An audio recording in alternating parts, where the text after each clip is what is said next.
Ndugu zangu, kama mnavyofahamu, karibuni hivi tulimpoteza kiongozi mahiri, waziri wetu aliyekuwa waziri mkuu, sera, bunge, uratibu na wenye ulemavu, ndugu yetu William Vangimembe Lukuvi. Na kutokana na tukio hilo ambalo Mungu ametushushia, hatukuwa na budi bali kujaza nafasi yake, kumtafuta mtu ambaye angeweza kuvaa viatu vyake ili ajaze nafasi yake. Lakini vile vile huku Swahilini tunasema isokongwe haivushi, yaani jamii yoyote sio mtu mzima haiendi vizuri. Kwa bidii tutafute mtu mzima mwenye maarifa, mwenye uzoefu mbalimbali, anayejua hii nchi vizuri, historia na kila kitu na awamu zote zilizopita. Tumweke pale kwa sababu ya kazi inayomkabili pale.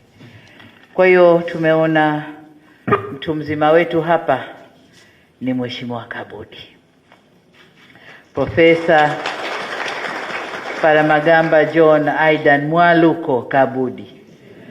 Kwanza pole na kuapisha kwa mara ya 3 ndani ya kipindi kifupi. Nilikuapisha ukiwa waziri wa habari, nimekuapisha ukiwa waziri ofisini kwangu, na nataka nichukue fursa hii, nitumie fursa hii mbele ya umma huu nikushukuru sana kwa kazi uliyoifanya.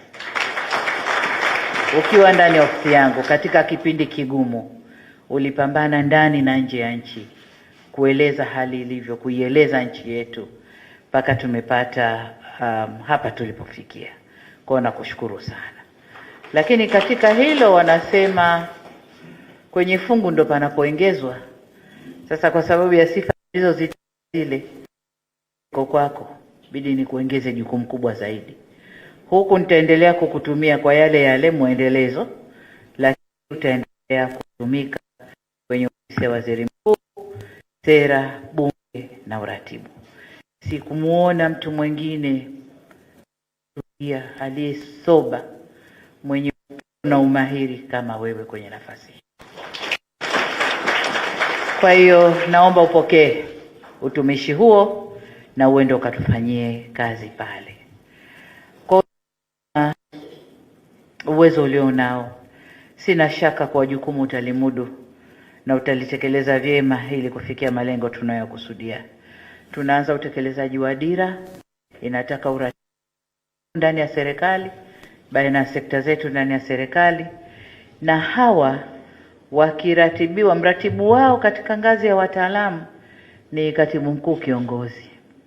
Lakini ukiwatizama kwa age wote vijana, na kunakuwa na mabishano makubwa sana kwenye MTC huko. Lakini ukiingia wewe kwenye ngazi ya juu hapa, uratibu wa juu, kila mtu akitizama ulivyo, kimo na uso, na kila mtu atakaa sawa, atasikiliza vizuri. Lakini tunahitaji pia sauti yenye ukomavu na uzamivu wa mambo, na wewe una ukomavu na uzamivu wa mambo. Na ndio